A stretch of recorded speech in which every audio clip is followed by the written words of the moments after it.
आहे ज्याने ओंकार उच्चारला ना ओंकार तर तो मानसिकदृष्ट्या आणि बौद्धिकदृष्ट्या अतिशय सशक्त होतो. हे भारतातल्या नाही तर विदेशातल्या वैज्ञानिकांनी आणि शास्त्रज्ञांनी सिद्ध केलेलं आहे.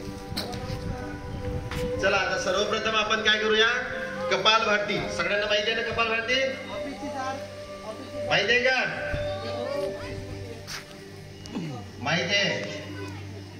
काय करावं लागतं, आपण जसं मोमबत्ती फुकतो तोंडाने, ते तोंडाच्या ऐवजी नाकाने फुकायचं आहे, फूक मारायची आहे. ओके, मोठ्याने मारायचं. 1 2 3 स्टार्ट.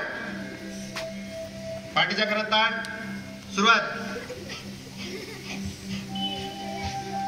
पोट हल्लं पाहिजे, पोट आतमध्ये गेलं पाहिजे, हे असं आलं पाहिजे आवाज.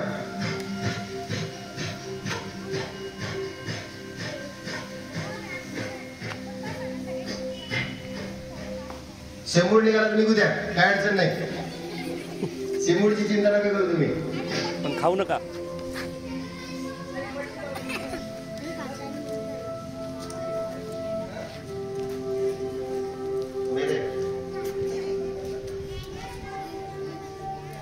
करा, परत करा. कमीत कमी 20 स्ट्रोक करायचे. ऍटलीस्ट 40 करायला पाहिजे, पण तुम्ही मुलांकडून 20 टाइम असं काउंटिंग करा मला.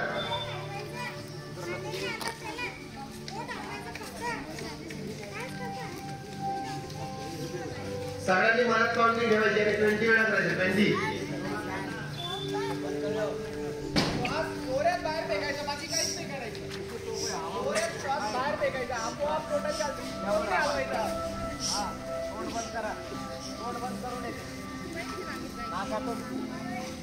रिलॅक्स. नाकातो ना. चला आता आपण अनुलोम विलोम करायचा. आपल्याला प्रत्येकाच्या माइंड मध्ये 2 ब्रेन असतात. माकडा आळस 2 ब्रेन म्हणजे राईट ब्रेन आणि एक लेफ्ट ब्रेन. हासरे थोडा सोबत. दोन्ही ब्रेनला आपल्याला ऍक्टिव्ह करण्याकरिता ही जी प्रोसिजर आहे, काय झोपायचं का काय आता?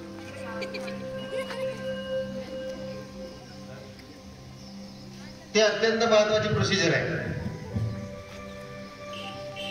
लेफ्ट आणि राईट ब्रेनचं असं असते की एक ब्रेन जो असतो तो कलेमध्ये पारंगत असतो आणि एक जो ब्रेन असतो तो विज्ञान आणि गणितामध्ये ऍक्टिव्ह असतो. म्हणजे त्याला काय बोलू आपण, तिथं प्रॉम्प्ट असतो तो.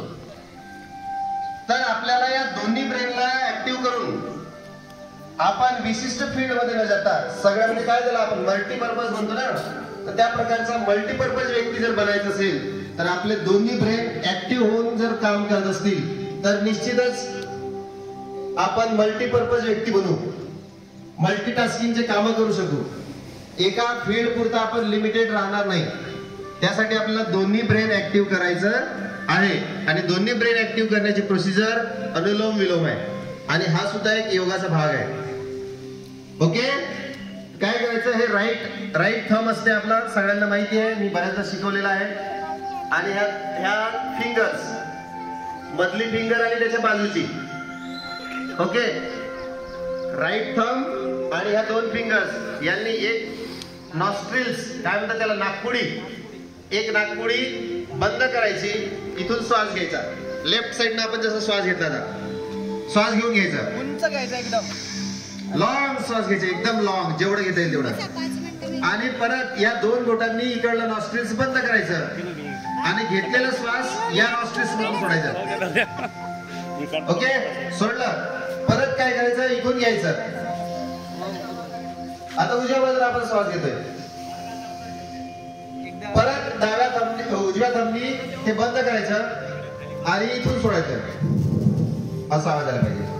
परत इथून श्वास घ्या, परत इकडे सोडायचं. अशा पद्धतीने आपले दोन्ही ब्रेन ऍक्टिव्ह होतील आणि तुम्ही कलेमध्ये सुद्धा पारंगत होणार आणि विज्ञान आणि गणितामध्ये सुद्धा पारंगत होणार. म्हणजेच भाषाविषयी सुद्धा तुम्हाला चांगल्याने समजेल आणि गणित आणि विज्ञान सुद्धा चांगल्या पद्धतीने समजेल.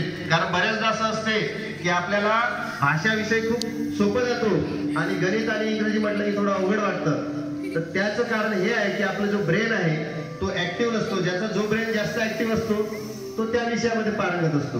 आणि ही योगाने दिलेली आपल्याला एक कला आहे की ज्या माध्यमातून आपण दोन्ही ब्रेन ऍक्टिव्ह करू शकतो. ओके, समजलं का? चला स्टार्ट. हे घ्या, कमीत कमी 20 वेळा करायचं. पटकन सोडायची श्वास. असं असं असं पटकन सोडायचं. हळूला जेव्हा सोडलं तर त्याचा फायदा होत नाही. जीव सोडायचं नाही, श्वास जीव सोडून घेतात पटकन. इस प्रकार से करना है ये.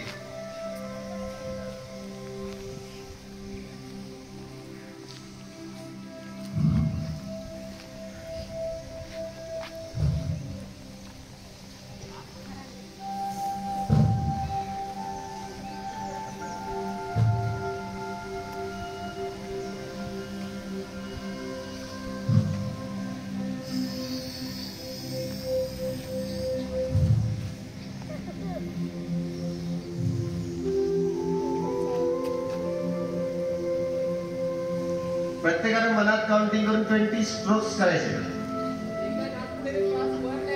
जेवढा ओढता येईल तेवढा ओढायचा आणि नंतर दुसऱ्या पुढे सोडायचा. ज्याने सोडलाय त्याने ओढायचा आणि दुसरीने सोडायचा. 20 वेळा करा. झालं का? रिलॅक्स.